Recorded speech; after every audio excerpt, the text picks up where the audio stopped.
इसको ब्राउन नहीं करना, थोड़ा सा बस कलर चेंज करेगा। इसके अंदर हम डालते हैं 4 टेबलस्पून ये गार्लिक है ग्रेट हुआ हुआ, अदरक है 1 टेबलस्पून। ये सारे मसाले मैं कैप्शंस में बता दूँगी सारे आपको, आप ज़रा मीडियम से रखें।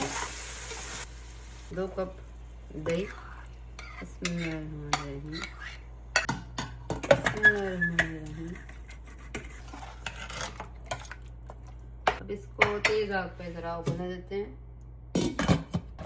1 घंटा तक इसको मैंने पकने दिया है। अब मैं इसकी आप टेस्ट करके इसको भून रही हूँ। 1 लेमन का जूस, बिस्मिल्लाहिर्रहमानिर्रहीम, बिस्मिल्लाहिर्रहमानिर्रहीम। और करते हैं बंद। इसके अंदर फूड कलर ऐड करते हैं, फोक के साथ मिक्स करें।